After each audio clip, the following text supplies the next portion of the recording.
현대 세계의 예언자로서 자주 인용되는 인물 4명을 들자면 다윈과 마르크스와 니체와 프로이트를 꼽습니다. 현대 인본주의의 세계관은 사실 이들의 사상을 서로 조합한 결과로 볼 수 있습니다. 안타깝게도 이들 모두는 기독교에 대하여 적대적인 입장을 가지고 있었습니다. 사회주의자와 공산주의자들 이론의 형성에 결정적으로 이바지했던 것은 낙관적 인간론이었습니다. 성경적 세계관을 가진 그리스도인들은 인간이 죄성을 가진 존재임을 압니다. 인간이 과거에도 욕심을 가졌어요. 지금도 욕심을 가지고 있습니다. 앞으로도 탐욕적일 걸 알아요.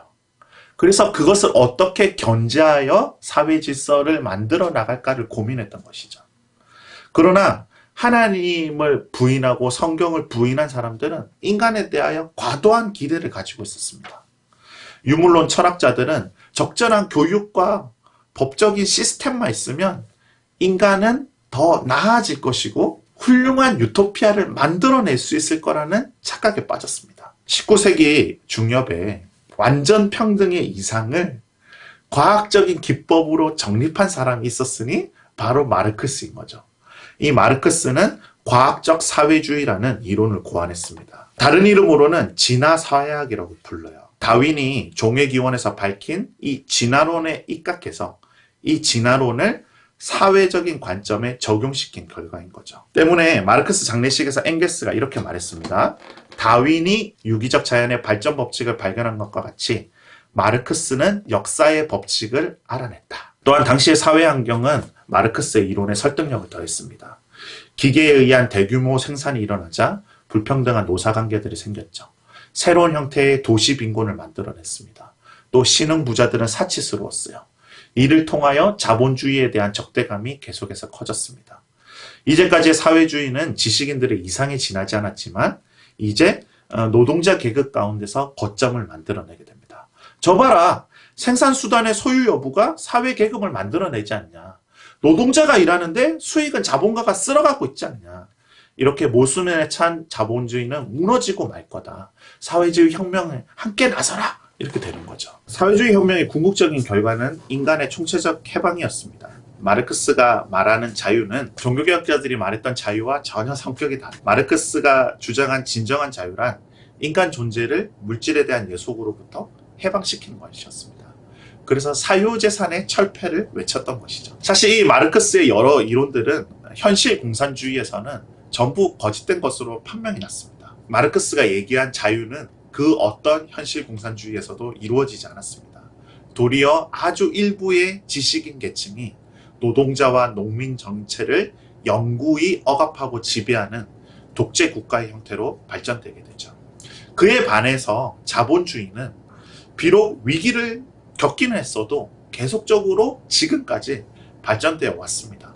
민주적인 절차를 통해서 또 법적인 제재를 통해서 독점을 차단하고 혁신적인 기업가들은 불로전을 열면서 새로운 부를 계속해서 창출하고 또 주식회사와 노동조합 이런 제도들을 통해서 자본주의 질서 아래서도 노동자들이 얼마든지 자본가와 함께 수익을 나누어 가질 수 있는 것이 증명이 됐죠.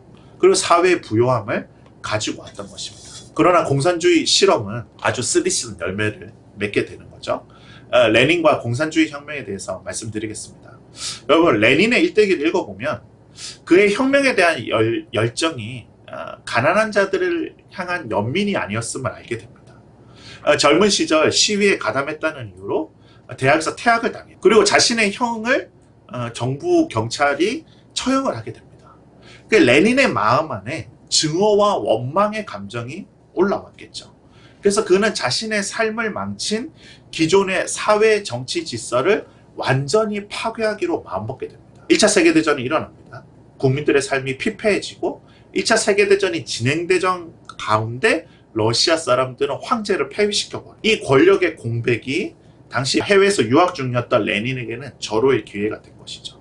레닌은 독일을 찾아가서 독일과의 비밀스러운 협약을 통해서 러시아가 슬그머니 전쟁에서 발을 빼는 대가로 독일로부터 정치 자금을 받게 됩니다. 사후에 레닌은 자신이 정권을 장악하는 일이 깃털을 들어올리는 것만큼 쉬웠다라고 말합니다. 왜 그랬을까요?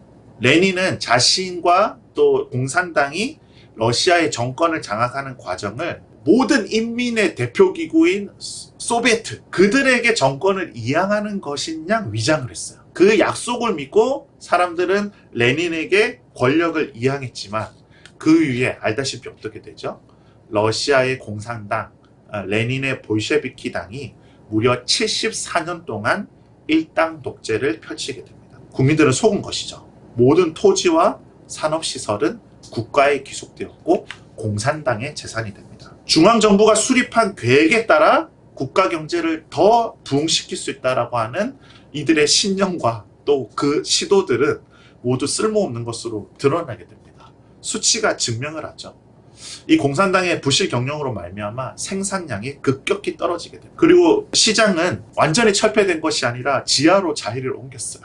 사람들이 몰래 다 사고 팔았습니다. 나중에 통계에 의하면 이 지하 경제가 소비에트 경제 전체를 앞지를 정도였습니다. 그리고 경제재난의 가장 비극적인 면은 식량 생산의 감소였어. 모든 곡물을 공산당 정부가 다 빼들어 가니까 농민들은 일할 의욕이 생기질 않죠. 그리고 씨앗을 뿌리지 않게 됩니다. 여러분, 나중에 러시아는 이 신경제 정책이 도입되어서 농사 짓고 일정량보다 더 넘쳐난 잉여 곡물을 개인에게 유통할 수 있는 자유를 허락하고 나서야 다시 먹고 살 수 있을 정도로 곡물 생산량이 올라가게 돼요. 공산당이 모든 걸 수탈하는 동안에는 완전한 가난을 경험하게 돼요. 그러다가 1920년에 기근이 찾아오게 되자 이 한 해에 무려 520만 명이 목숨을 잃게 됩니다. 그리고 이때 레닌은 엉뚱하게도 이 기근의 화살을 교회로 돌렸습니다.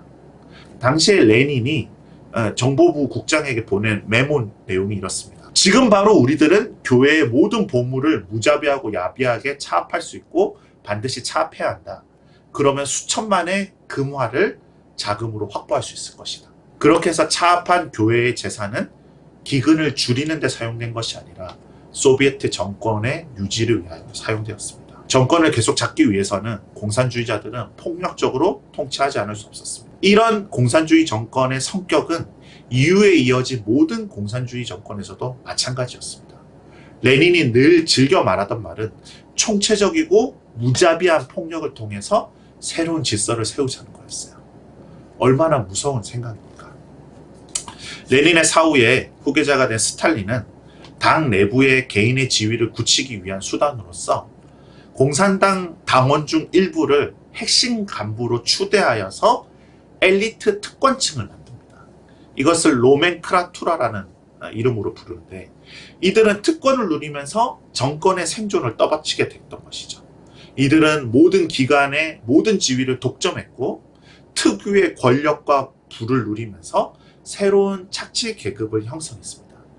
그리고 이들이 집단적으로 스탈린을 떠받들게 되고 이들에게 아첨하기 위한 당원들이 존재하게 되는 거죠. 이러한 거대한 공산당 지배구조가 형성이 된 겁니다. 노멘클라투라는 평생 지위를 보장받았고요. 자기 자녀에게 그 지위를 세습할 수 있었습니다. 그래서 공산당 당원 중에 이런 말을 했어요.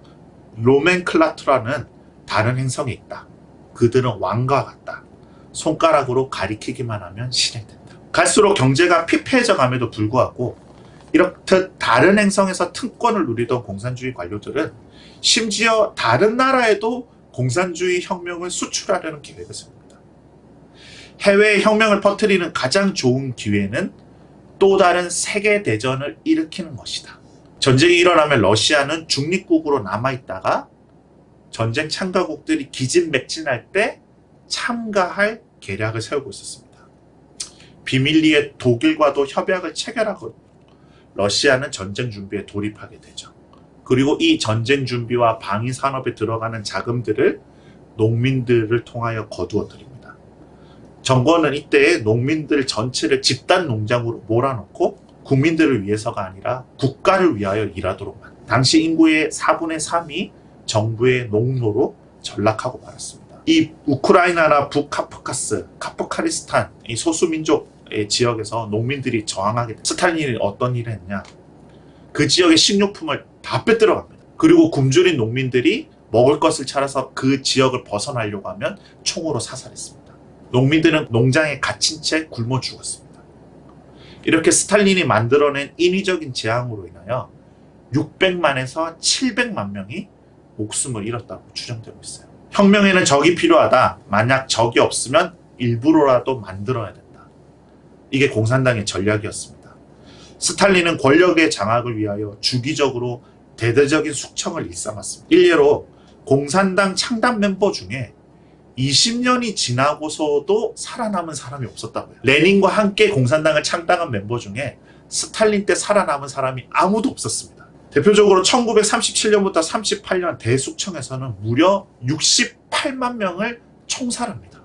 그 가운데 성직자가 10만 명이었습니다. 1941년에 밝혀진 바에 따르면 러시아의 정치범 수용소에는 무려 235만 명이 갇혀 있었어요. 그들은 건설 현장이나 방위 산업의 강제 노역에 동원되었습니다. 스탈린 집권 이후에 10년 만에 러시아 인구 1000만 명이 줄었습니다. 사람들은 말합니다. 어떻게 정부가, 통치자가 자국민들에게 그렇게 참혹한 일을 저지를 수, 여러분 말씀드렸잖아요. 이 뿌리가 비성경적 인간론에 근거하기 때문에. 이들의 인간론은 이런 거예요. 지금 인간은 완성이 덜 된 인간들이다. 헛개비다. 이들을 죽임으로써 더 나은 인류가, 더 나은 인간이 미래 사회에 생겨나게 될 것입니다. 그러므로 이들은 살인을 정당화시키게 된 것이죠. 만장일치 이상국가를 위해 언론을 탄압하고 반대자들을 죽입니다. 일반인이 외국인과 접촉하는 것은 간첩행위가 되고 언론과 작가들은 정부를 찬양하는 글 위에는 쓸 수가 없습니다. 그렇게 한 세대가 지나면 완전히 세뇌돼 버린 한 세대가 등장하게 돼요. 이로써 거대한 감옥이 구축되게 된 것입니다. 첫 번째 세대는 숙청당하니까 죽기 싫어서 스탈린을 찬양합니다. 그 다음 세대는 정말 믿음에 의해서 스탈린을 찬양하게 됩니다. 이제 스탈린은 신격화되고 전지전능하고 편재하고 오류가 없는 존재가 되었어요. 여러분 어떤 나라가 생각나세요? 자, 이것을 계속 이야기하는데 너무 마음이 아픕니다. 스탈린은 2차 세계대전의 참전과 함께 민족주의를 자극합니다. 애국심을 일부러 끌어올려요. 그래서 국민들은 피 흘려가면서 독일군을 막아냅니다. 이 2차 세계대전 때 러시아의 870만 명이 생명을 잃게 됩니다. 그렇게 힘겨운 승리를 얻어낸 공로가 전부 공산당의 치적으로 돌아가는 거죠. 스탈린은 침략자 독일을 물리친 인민을 방어해낸 영웅으로 둔갑하게 됩니다. 소련은 이러한 여세를 몰아붙여서 전후 신생 독립국가들, 저희 나라를 포함해서요. 전후 신생 독립국가들 가운데 공산당 정권을 수립하기 위한 작업에 착수하게 됩니다. 각국에서 공산당을 조직하고 자신들의 입맛에 맞는 사람들을 지도자로 격상시키는 것이죠. 여러분 생각해 보십시오. 식민지를 막 벗어난 국가들은 정치적 혼란을 겪고 있습니다. 다양한 세력이 난립하고 있어요. 여러분 우리나라에서 일제로부터 해방을 맞고 나서 2년 만에 미군정에 찾아가서 정당 설립의 허가를 요청한 정당이 60개가 넘었어요. 다양한 세력들이 그렇게 난립하는 상황 가운데 누군가 정권을 잡기를 원한다면 자금과 지원이 필요한 것이죠. 그들 가운데 누구라도 제가 사회주의 하렵니다, 공산주의 하렵니다 표방하기만 하면 소련의 보안 요원들이 찾아와서 지원을 해주는 거예요. 군대를 보내주는 거죠. 다른 정치적인 경쟁자들을 누를 수 있도록 도와준 겁니다. 소련은 각국에서 이런 일을 진행시키고 있었어요. 이것의 위기를 느낀 해리 트루먼 대통령의 주도로 미국은 소련을 대항하기로 결정하고 냉전 체제가 시작이 되게 되는 겁니다. 여러분, 당시 우리나라가 어떤 상황이었습니까? 여러분, 일제시대 가운데서 지식인들 중에 일부는 공산주의를 배웠습니다.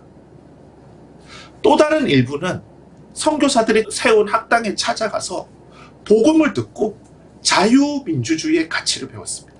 앞서 말씀드렸다시피 우리 조상들은 그때 대한민국의 체제를 선택하는 갈림길에 있었습니다.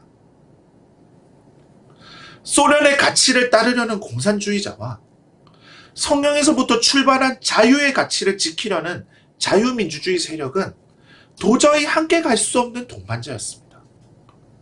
여러분, 남한의 단독 정부를 세우자는 이승만 대통령의 정읍 발언은 1946년 6월에 있었습니다. 1946년 2월에 이미 북한에서는 소련의 등을 업은 김일성이 공산주의 정부를 발족하게 됩니다. 체제와 상관없이 한민족이니까 뭉치고 보자는 꿈은 사실상 헛된 것입니다. 좌우 합작과 미소 중립을 선택했던 대부분의 나라들은 전부 공산이 되었습니다. 여러분, 우리 조상들이 자칫하면 잘못된 선택에 의해서 한반도 전체가 공산주의에 먹힐 수 있는 위험한 상황이었던 거예요.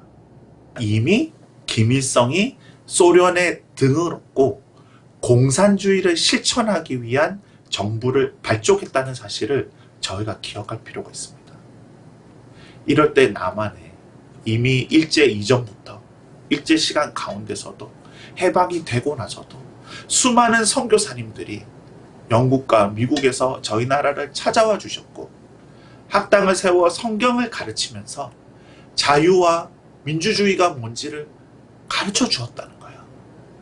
그래서 청년 이승만을 비롯한 많은 민족의 지도자들이 영어를 배우려고 학당을 찾아갔다가 성경과 자유의 가치를 배우게 된 것입니다.